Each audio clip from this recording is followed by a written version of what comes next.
Donc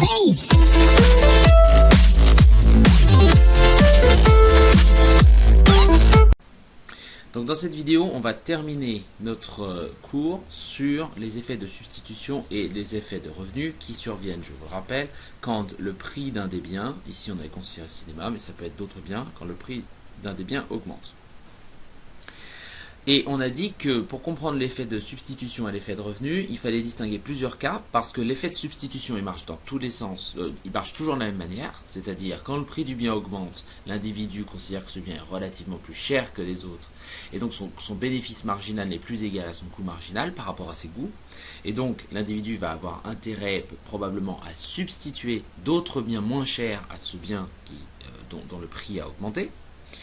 Ça, c'était l'effet de substitution, donc ça marche dans un sens très précis. Par contre, l'effet de revenu, le sens de l'effet de revenu n'est pas clair, parce que si le bien est normal ou supérieur, alors l'effet de revenu va dans le même sens que l'effet de substitution, mais si le bien est inférieur, c'est-à-dire que les quantités consommées de ce bien augmentent quand le revenu de l'individu diminue, et dans ce cas-là, l'effet de revenu va dans le sens inverse à l'effet de substitution. Donc on est obligé d'étudier plusieurs cas de figure. On est obligé d'étudier le cas où l'effet de revenu et l'effet de substitution marchent dans le même sens. On va commencer par là, ce sera le cas des biens normaux et supérieurs. Et ensuite, on va voir ce qui se passe quand l'effet de revenu et l'effet de substitution vont dans le sens contraire, avec deux cas de figure différents.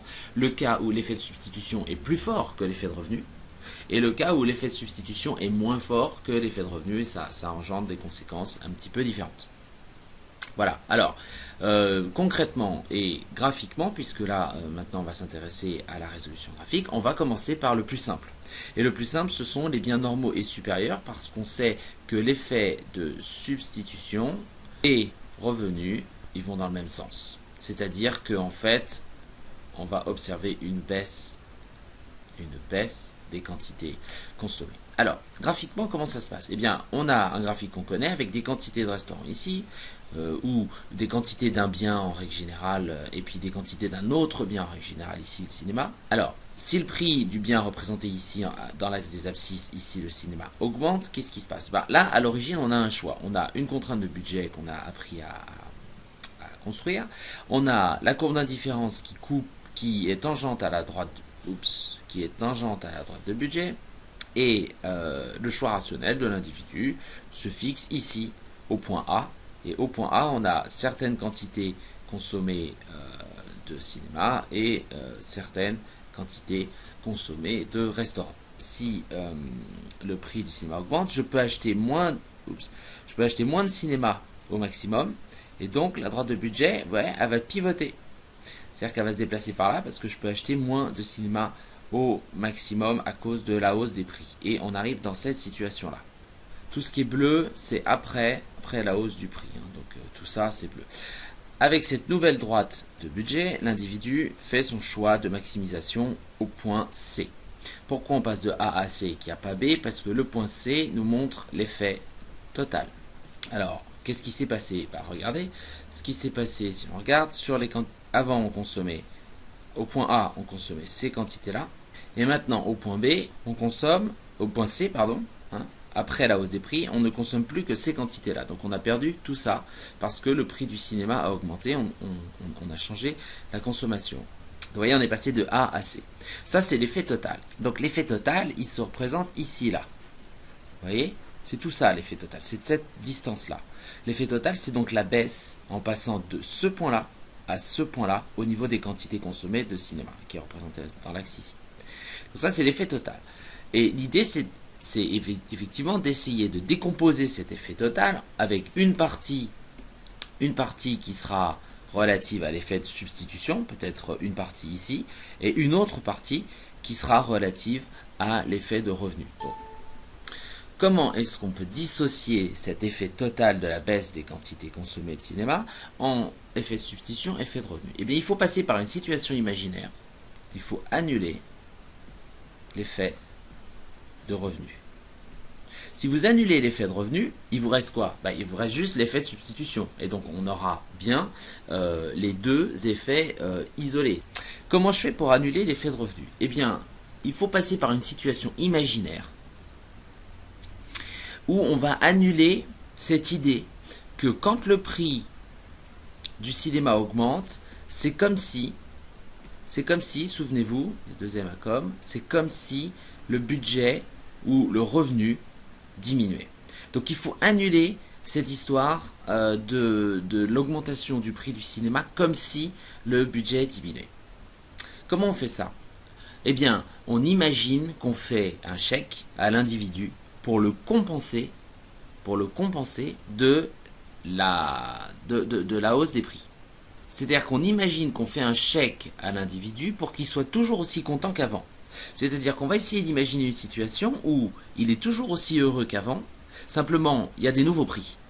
Donc est-ce qu'on peut imaginer une situation où la satisfaction de l'individu est toujours aussi élevée, simplement les prix ne sont plus les prix qui faisaient cette droite de budget là, et donc ce choix A, mais les prix qui font cette droite de budget-ci.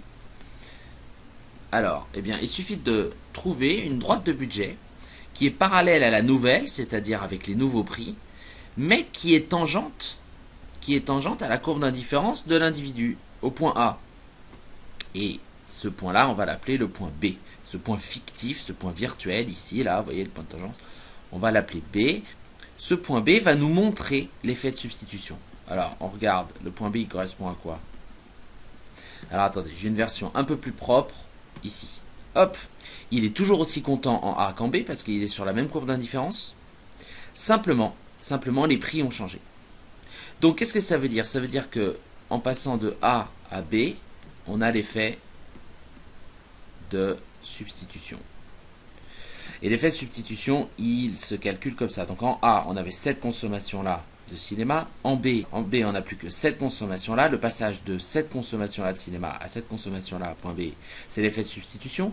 L'individu est toujours aussi heureux parce qu'on lui a fait un chèque pour le compenser de la hausse des prix.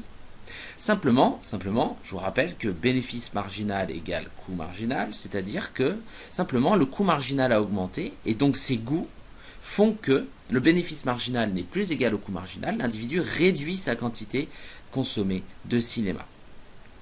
En B. Ça, c'est l'effet de substitution. Et l'effet de revenu, c'est ce qui reste. L'effet de revenu, vous voyez, c'est la hausse des prix du cinéma s'interprète comme si il avait perdu de l'argent. Perdre de l'argent, ça veut dire passer de cette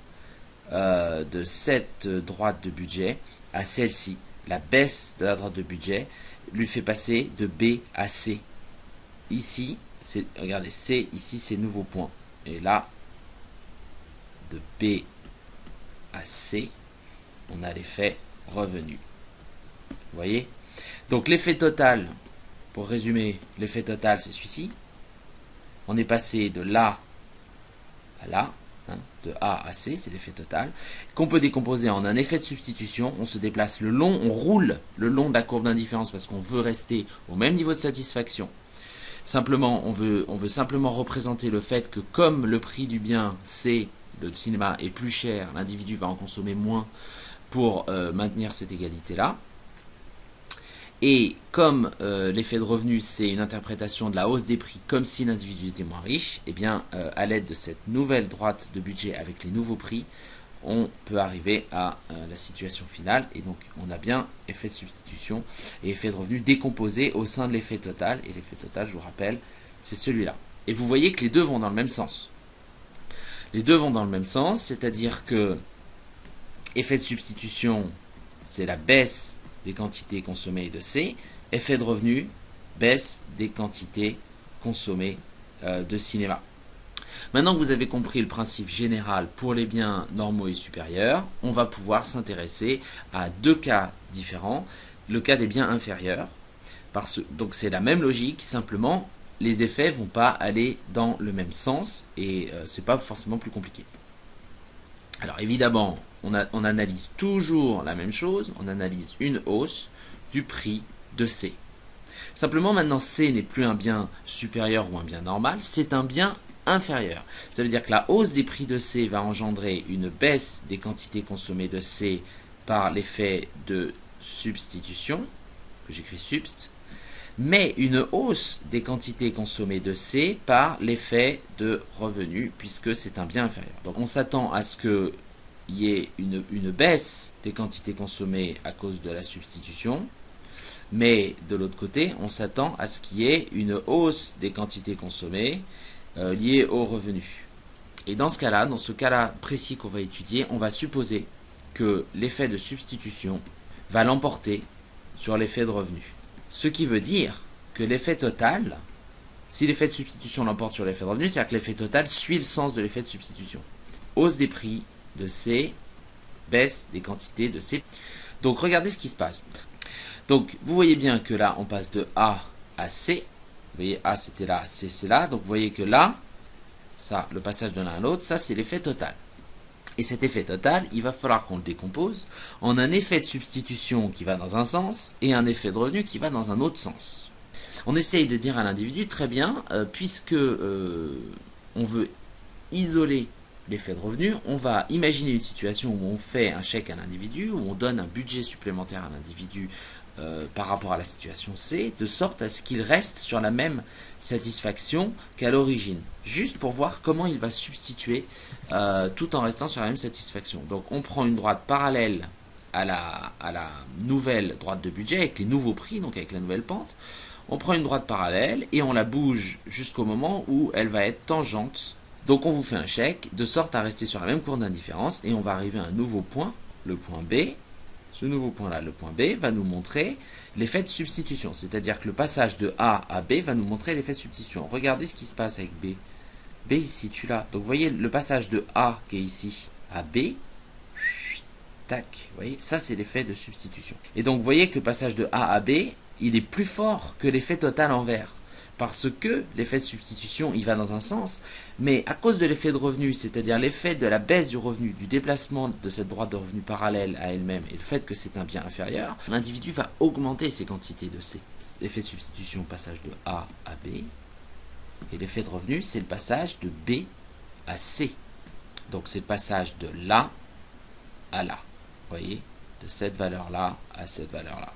Donc vous voyez, l'effet total c'est quoi? C'est un effet qui va par là. Si je veux dessiner cette zone-là, qui va de là à là.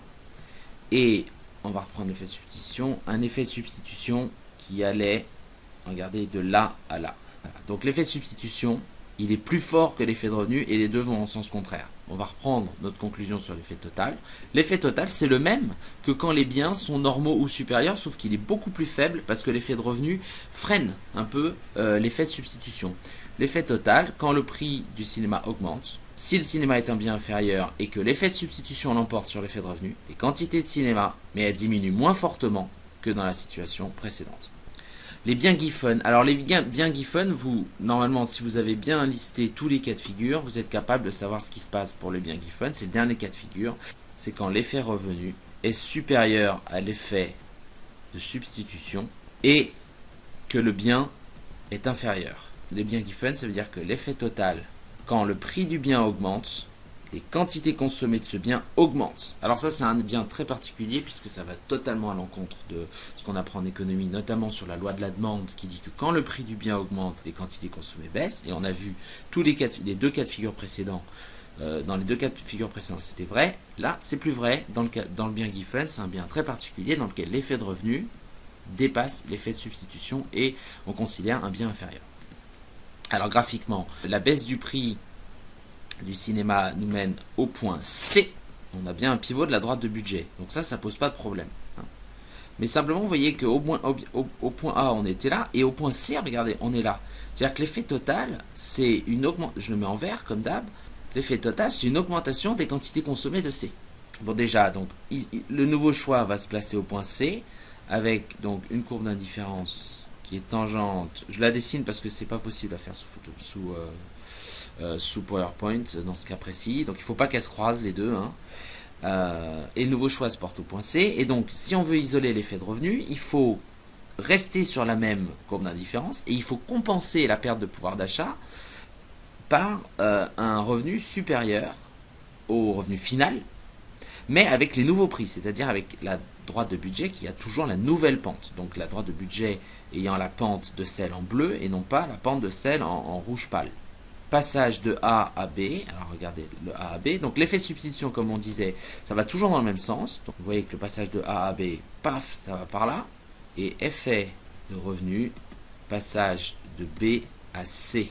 Vous voyez, comme l'effet de revenu, il est nettement supérieur à l'effet de substitution qui allait par là.